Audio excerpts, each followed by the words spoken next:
Bonjour à tous et bienvenue dans le royaume de Kaya. Alors ça fait un petit moment que j'ai pas fait de vidéo, ça va revenir tout doucement avec plein de surprises. Là normalement vous allez bientôt avoir deux vidéos, celle-ci et une autre cadeau. Et après les rapports de bataille vont bientôt arriver. J'ai réussi à trouver des joueurs pour lancer les rapports de bataille. Il y aura le tout premier 40K qui va bientôt arriver et un sur Aeronautica, Imperialis et du AOS aussi bien sûr. Alors aujourd'hui, je vais vous faire un petit débrief du tournoi qui s'est passé il y a 15 jours, le tournoi Morne-Plaine numéro 1. Donc tournoi qui s'était organisé par la team Beaujeu à Louvain-la-Neuve. Alors c'est un très chouette tournoi, il y avait beaucoup de restrictions. Si vous n'avez pas vu la vidéo vous présentant le tournoi et les listes d'armées, mais n'hésitez pas à y aller. Donc j'avais été avec mon armée de gobelins sur dragon, les chevaliers du Bayou, vous les connaissez bien, qui m'ont passablement déçu, on va dire. Alors, pas déçu de l'armée, évidemment, l'armée était chouette, l'armée est chouette à jouer, mais on va dire que les, la force des dragons, qui est le tir, n'a pas vraiment été la force première. Donc voilà. Donc petit rappel de ma liste, pour ceux qui n'ont pas encore vu les autres vidéos, je vous invite à aller les voir. Je jouais Karazai parce que j'adore la figurine, un Knight Draconis, donc un héros dragon. J'avais 3 fois 2 dragons et 5 trirevenants. Alors, je vais commencer par directement, on va aller dans le vif du sujet, on fera les photos après et le déroulement du tournoi. Je vais d'abord aller dans les côtés positifs et les côtés à améliorer, parce que j'aime pas le terme négatif, parce que rien n'est négatif, à améliorer pour le prochain tournoi. Alors, je vais commencer par les points à améliorer. Premièrement, la correction des listes. Alors, pourquoi? Parce qu'on a reçu donc le fichier avec les listes corrigées normalement, que je vous avais fait une première vidéo. En fait, j'ai dû déjà plusieurs fois la refaire parce que au final, les listes n'étaient pas corrigées à ce moment-là. Et ce qui, moi, m'a touché du coup personnellement, c'est que le soir avant le tournoi, vers 22 h, j'ai reçu un message comme quoi ma liste avait fait des erreurs. Alors, je n'en discute même pas, c'est totalement de ma faute. J'ai fait une liste d'armées à l'arrache pour le tournoi. Première fois que ça m'arrive d'avoir des erreurs comme ça dans ma liste.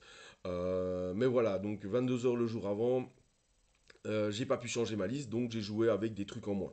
Ce qui n'a pas impacté le tournoi, donc aucun souci, mais bon, ne pas pouvoir changer ma liste, voilà, j'aurais dû vérifier, ça aurait dû être corrigé, on va passer là-dessus, peut-être plus faire attention pour la prochaine fois, quitte à demander de l'aide si on on ne sait pas corriger les listes tout seul, parce qu'il y a plein de choses de la vie qui fait qu'on n'a pas spécialement le temps et tout ça, voilà. Qu'est-ce qu'il y a eu d'autre? Pas grand-chose de négatif. Des choses que, par exemple, l'organisateur ne peut pas y faire, mais par exemple, la luminosité de la salle, je trouvais que les tables près des fenêtres étaient très lumineuses, ça c'était bien. J'ai eu la chance de jouer sur ces tables-là, mais pour la première game, par exemple, j'ai une table au milieu de la pièce. Il n'y avait pas beaucoup de luminosité, c'était assez difficile, surtout le matin, de voir. Mais bon, ça, je sais que l'organisateur n'y peut rien. Voilà, c'était juste. Voilà. Mais sinon, le tournoi s'est très très bien passé, c'était très chouette. Que des bons adversaires. Le respect sanitaire a été nickel chrome. Donc ça c'est vraiment chouette. De belles armées, vraiment. Toujours chouette de revoir les potes, de pouvoir faire un petit tournoi, c'est vraiment cool. Bonne organisation le jour même, donc de la team au jeu et de Maxime, bravo à lui. Il a dû pallier à la dernière minute un absent le matin même, donc il a dû jouer, ce qui a un peu compliqué, je vais dire, sa journée en tant qu'organisateur. Mais bon, il a relevé le défi, donc franchement bravo à lui. Donc voilà, donc d'office je retournerai au prochain évidemment, c'est à côté de chez moi, c'est bien organisé et il y a plein de potes. Je ne peux que vous conseiller ce tournoi-là. Donc voilà, donc on va passer, je veux dire dans le vif du sujet, on va passer aux photos. Parce que j'avais envie de faire un petit débrief avec des photos. Je fais rarement des débriefs de tournois. C'est vrai qu'on me le demande souvent. Raconte quoi t'as joué, qu'est-ce que ça fait. Et là, comme j'avais pris pas mal de photos, je me suis dit, bah, tiens, je vais vous faire un petit débrief. Dites-moi si ça vous plaît en commentaire, s'il faut que je le fasse. Alors, je ne vais pas rentrer spécialement dans tous les détails, parce que bah, déjà, ça fait 3 semaines le tournoi, donc la mémoire, elle est plus trop là. Mais voilà, donc j'ai pas été bien quelques temps, donc ça aide pas non plus. On va commencer par la première photo. Alors la première photo, n'ayez pas peur évidemment. Voilà ma tête le matin quand je vais au tournoi. Alors déjà un petit big up à Katia, une amie qui m'a fait la petite chauve-souris que vous voyez sur mon dos et qui m'a porté chance sur deux parties sur trois. Et la seule partie où elle m'a pas porté chance, c'est la partie où elle n'était pas dans ma capuche, hein. Donc voilà, ayez des gris-gris, hein. On sait tous que le joueur de Warhammer est superstitieux, donc voilà. On va commencer directement par le podium, comme ça, où on garde pour la fin. Allez, on va le garder pour la fin. On va commencer par les photos de l'ensemble. Donc voilà, hop, ici, j'ai fait quelques photos des différentes tables de tournoi. Alors, petit point aussi peut-être à améliorer, c'est les décors qui étaient placés sur les tables, ça c'est bien, mais qui n'étaient pas toujours placés de façon normale pour les scénarios qui vont être joués, en fait. Donc, parce qu'il faut X. Alors, bouger les décors, c'est pas facile quand c'est des gros décors comme cela. Donc voilà, maintenant c'est des petits points qu'on peut améliorer facilement et qu'on peut retravailler là-dessus, quoi. Donc là, ici, on voit hein, quand même des gros décors, pas mal de bloquants. On voit du Séraphon contre du Soublak Revlord, hein. Je viendrai à la fin parce que Snadjan, que vous voyez à l'image, est mon dernier adversaire. Alors ici, on va voir du Nurgle hein, et du bon Nurgle. Malheureusement, oui, toutes les armées n'étaient pas peintes, mais c'était pas obligatoire. Donc voilà. Donc Flo, si tu me regardes, hein, un petit coup de boost sur tes Nurgle, s'il te plaît. Surtout que ceux que tu as peints sont très beaux. Donc voilà, hein, de beaux tapis. En partant, je rappelle, merci à Krang Wargame de sponsoriser la chaîne. Et vous allez bientôt voir son tapis en action dans la prochaine vidéo déjà. Hop. Alors voilà, donc la salle. Donc vous voyez qu'il y avait quand même des lumières qui étaient pas mal sur les tables, mais vraiment là où je suis, en fait, c'était la table du milieu. Et en fait, il y a un grand espace vers le ciel où il n'y avait pas beaucoup de luminosité. Mais comme je le rappelle, voilà, l'organisateur n'y peut rien là-dessus. J'étais pas non plus invisible, hein, attention, hein, mais voilà. J'aime bien trouver des petits points à retravailler, sinon rien n'est parfait dans ce monde, hein. Alors, on va continuer. Hop. Là, on voit déjà dès le premier tour hein, le duel des monstres entre Thomas et Dorian, deux membres de l'équipe belge, l'équipe nationale belge. Donc voilà, hein, c'était un training day avant l'heure entre les Daughter of Cain et les Subblag Gravelorn. Hein, très chouette partie. On va démarrer avec ma partie 1. Alors ma partie 1, je l'ai jouée contre Stéphane.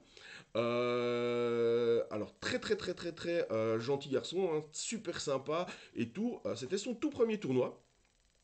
Il joue une armée de fléchiteurs courtes et franchement, il m'a donné des sueurs froides.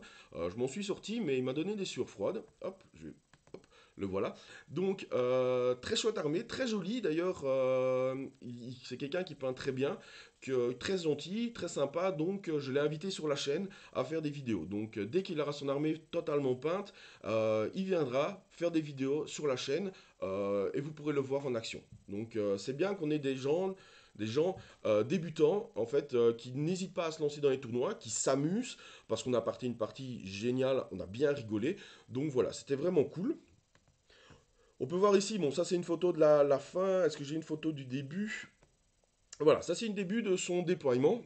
Donc Stéphane a vraiment canalisé en fait tout sur son côté gauche, sur son côté droit, avec son Cool King sur Terror Gaze, son pavé de 6 Vargas, son pavé de 3 Vargas, ses deux autres persos.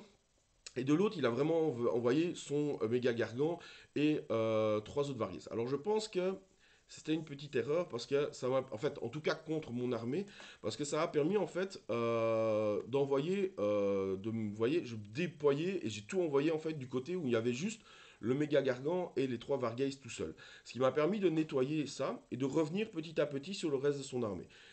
La partie a été quand même très serrée jusqu'au quatrième tour, en fait. La photo de mon armée, hein, avec Crondis nouvelle version en chauve-souris. Et donc j'ai pu le grailler petit à petit et revenir. Et à partir du tour 4, ben, il n'avait plus rien sur la table. Et là j'ai pu marquer full point. Ce qui m'a permis de faire un 19-1 à la première bataille. C'était vraiment intéressant. Euh, voilà, Stéphane a passé un, j'espère, si tu vois la vidéo, n'hésite pas à le mettre dans tes commentaires, un petit débrief ou quoi. Il a passé un bon tournoi, ça a été dur, il a quand même eu, je pense, 3 défaites. Son tout premier tournoi, c'était pas facile. Mais c'est un joueur prometteur et que j'ai hâte de rencontrer à nouveau. Et merci à toi pour cette partie. Alors, je n'ai pas fait de photo de la deuxième partie. Alors, la deuxième partie, hop, je remets celle-ci. Pourquoi? Parce que la deuxième partie, je l'ai jouée contre Dorian, donc qui avait gagné contre Thomas. Et ça a été contre les Daughter of Cain. Cette partie-là, je pense que contre Dorian, si je joue pas 2 fois par semaine contre ces Daughter of Cain, ou une de ses armées, enfin voilà. Donc elle a été très vite en fait. Je vous explique. Il a le premier tour, il a pu se téléporter, il tue Karazai directement. Il commence à gérer mes dragons, il met les deux Moratti devant pour les bloquer et ainsi de suite. À mon tour, ben, je parviens à tuer une partie de ces 15, son pavé de 15 serpents de tir. Il m'embête avec ses 3 murènes de défense hein, qu'il avait en allié. Franchement, il m'a bien embêté avec ça.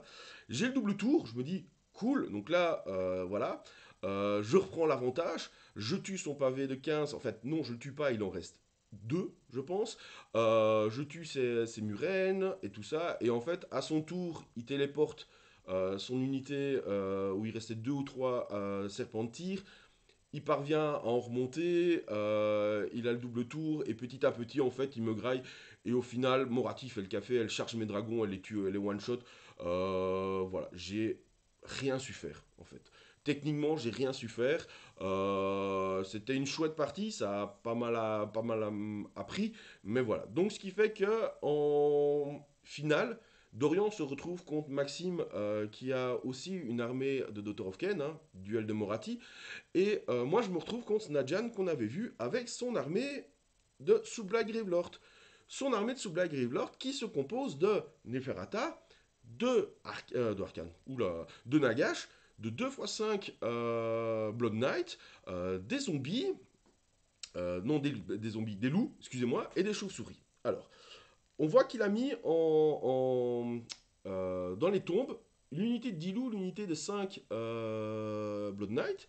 On voit qu'il a fait un gros flanc, un gros centre bien protégé Nagash, au cas où je pourrais jouer en premier. Et en fait, moi je me suis déployé comme ceci. J'ai aucune idée de comment déployer des dragons, alors vous voyez bien que j'ai déployé ça comme. Voilà, alors je vais vous expliquer cette partie parce que cette partie a été hyper rapide, mais c'était du tout ou rien en fait. Je m'explique. En fait, Snadjan commence donc il joue premier. Et il commence son tour en fait en essayant de lancer le sort de Neferata sur Nagash qui permet d'avoir sa sauvegarde pas modifiée par les Rend. Donc très important. Il rate ce sort. Malheureusement, il le rate. Heureusement pour moi, malheureusement pour lui, évidemment. Excusez-moi. Après, Nagash commence à lancer ses petits sorts. Il veut se lancer un bouclier mystique que je dissipe. Ok. Il lance un sort où quand je le charge, je peux avoir des BM. Ok, ça passe. Il lance un premier projectile magique qui passe. Et en fait, après, il fait un fiasco. Donc, fin de la phase de magie. Donc là, il est vraiment dans l'expectative, il ne sait pas vraiment quoi faire. Et là, pour lui, il sait qu'au prochain tour, moi, mes dragons, ils vont faire boum dans son armée et qu'il doit faire quelque chose. Et il décide de sacrifier Neferata, qui était une bonne idée. En fait, il sacrifie Neferata, en fait, enfin, au final, ça n'a pas été une bonne idée, mais ça aurait pu être une bonne idée, en la faisant charger ici, en fait. Donc, elle charge ici, et elle fait toutes ses attaques dans les 2 dragons, et elle fait ses attaques de dague dans Karazai. En fait, l'attaque de dague, c'est si elle me fait une blessure et que je ne suis pas mort, à la fin de la phase de combat, en fait, sur un 5+, Karazai meurt. Et il tente le coup de poker, en fait. Hein. Donc, il fait arriver ses loups et ses Blood Knight sur mon flanc gauche, qui impactent 2 dragons. Les chauves-souris qui impactent les tri revenants. Ça lui permet de réussir sa tactique qui était de mettre des unités dans ma zone. Okay. Et Neferata charge au milieu, tandis que le reste avance un peu. Neferata fait ses attaques, elle blesse mes dragons, elle blesse Karazai avec sa dague. Hein, j'avais 3 sauvegardes à faire à 3+, ou 2+, je sais pas, mais j'en rate 2, pas grave. Donc, ça se passe, roulement de tambour, et là évidemment je croise les doigts, je serre pas possible, je pas perdre 2 fois Karazai au premier tour, et malheureusement le dé s'arrête sur un 3. Donc malheureusement pour Snadjan, le dé s'arrête sur un 3 et Karazai ne meurt pas. Évidemment à la phase de combat, Karazai il a coupé en deux totalement Neferata. Donc voilà, ce qui fait qu'à mon tour 1, ben, je fais avancer tous mes dragons, je nettoie les Blood Knights, Karazai charge Nagash, et Karazai one-shot Nagash. Voilà. Ce qui fait que la partie va se terminer sur un 20-0 au tour 1, au tour 2, il lui restait, je pense, 5 loups et 2 Blood Knight que je termine. Et évidemment, ben voilà, je réussis mes tactiques et tout ça. Ce qui fait, donc déjà, je tiens à remercier grandement Snadjan pour la partie, parce que c'était une très très chouette partie, malgré le fait que ça a été très vite, ça a été très gamble, mais à partir du moment où il a raté sa première phase de magie et la vitesse de mon armée, il était obligé de le tester. Déjà, bravo pour son armée, elle était magnifique. Encore un très chouette joueur, première fois que je jouais contre, donc c'était vraiment chouette. Donc merci à toi, et comme je t'avais dit le jour du tournoi, tu es bien sûr invité au tournoi. Sur la chaîne pour jouer, excusez-moi. Alors, on va passer après à la remise des résultats. Donc, voilà. Et je vous avais parlé, et ça c'est peut-être aussi un petit point à peut-être améliorer un peu pour le tournoi. Je vous avais parlé que dans la vidéo de présentation du tournoi, il y avait un canevas de peinture. Donc, l'arbitre est passé, a rempli les canevas de peinture et tout ça. Malgré cela, en fait, il y avait une armée qui, pour tous les joueurs, à l'unanimité, était magnifique. Elle était vraiment magnifique. Hop, c'est cette armée-ci, c'est l'armée de Thomas. L'armée de Thomas était splendide. Il avait un plateau, il avait des socles de fou furieux, il avait des conversions de fou. Donc franchement, c'était vraiment une magnifique armée. Alors, mais apparemment, dans le canevas de peinture, en fait, lors de la résultat du tournoi, enfin, au moment d'annoncer le vainqueur du prix de peinture, en fait, apparemment, ça s'est joué à un point, et c'est mon armée qui a gagné le prix de peinture. Donc, j'étais honoré d'avoir gagné le prix de peinture, évidemment, un grand merci, parce que voilà, j'ai passé du temps à peindre mon armée, mais clairement, l'armée de Thomas était au-dessus, et du coup, je lui ai donné mon lot. Voilà, je lui ai donné mon lot en disant, ben voilà, pour moi, c'était clairement lui, enfin, à des années-lumière niveau peinture que mon armée, hein. Je vais vous faire passer quelques photos de son armée, mais c'était à des années-lumière de mon niveau de peinture, hein. Voilà, donc je pense que effectivement, l'organisateur s'est appuyé sur le Canva, et ce qui est bien qu'il s'est appuyé sur le Canva, je trouve, qu'il y a un Canva de classification de peinture pour éviter d'avoir des gens qui ont juste trempé leur figurine dans un pot de peinture et dire ah regardez mon armée elle est peinte. Donc ça je trouve ça bien. Maintenant voilà, je pense que clairement ici il n'y avait pas photo. L'armée de Thomas était à un niveau clairement supérieur. Voilà. Tout simplement, les détails, les socles, tout était vraiment, vraiment, vraiment au-dessus. Donc déjà, félicitations à toi Thomas, pour moi, voilà, pour le prix de peinture. Alors effectivement, sur T3, vous allez voir que je suis en prix de peinture, parce que c'est normal, c'est le choix du tournoi. Mais pour moi, de choix de cœur, j'ai donné mon lot de peinture à Thomas, voilà. On va arriver du coup au classement. Alors, au classement, on avait, hop, je vais revenir au tout début, hop, voilà. Au classement, à la troisième place, roulement de tambour, j'espère choisir la bonne photo. Oui, on a Monsieur Pingouin, on a Flo. Alors, avec son armée de Nurgle, hein, l'armée de Nurgle que vous avez vu sur les tables, un grand bravo à toi, Flo. Déjà parce que on a commencé à jouer ensemble il y a au moins 20 ans de cela. Ça ne nous rajeunit pas. Et voilà, donc on jouait à Battle à l'époque. Ben là, voilà, donc pour tes venues en tournoi, ben voilà, félicitations à toi. À la deuxième place, on va retrouver votre serviteur. Hein, donc, au vu des deux gros résultats que j'avais fait et de la petite défaite que j'ai faite à la deuxième, j'ai réussi à terminer deuxième. Donc, ben, un grand merci à tous les participants et à Maxime qu'on voit sur la photo pour son organisation de tournoi. Un tout grand merci. Et à la première place, vous l'avez déjà vu sur la chaîne, c'est Dorian. Donc voilà, Moratti a gagné. Je ne sais pas comment dire, quoi dire là-dessus. Bah, déjà, félicitations à Dorian parce que premièrement, bah, il le mérite, hein. C'est un excellent joueur, membre de la team belge ETC, avec une armée de Daughter of Cain qu'il maîtrise sur le bout des doigts. Donc voilà, il a perdu beaucoup avec, il a gagné beaucoup avec. Donc voilà, il le mérite cette victoire. Donc un grand bravo à lui. On voit ici le classement. Le classement du tournoi. Donc voilà, donc Dorian premier. Alors par contre, ouais, sur T3, c'est bien de mettre n'importe quelle armée pour aller, parce que moi par exemple j'avais mis Magotin of Nurgle, parce que je pensais à ce moment-là avec le nouveau bouquin que j'irais en Magotin of Nurgle, mais bon, l'appel des gobelins sur dragon était plus, plus haut que tout. Mais voilà, il y a une option pour les changer, pour que dans les... du coup on voit vraiment les vraies armées des gens. Donc je termine deuxième, donc Florent, Mister Pingouin, troisième. On a Thomas, donc deuxième membre de l'équipe ETC belge, qui termine quatrième, parce que à part la défaite contre Dorian, il a fait 2 victoires après, donc félicitations à lui. Donc on voit quand même que l'équipe belge est très présente, que ça soit dans les gros tournois à l'étranger, parce qu'on les voit souvent là-bas, que même dans les tournois belges, donc ça c'est chouette. En cinquième, donc Maxime Malherbe, donc, qui avait fait la finale avec ses Daughter of Cain. On a Snadjan, donc mon adversaire.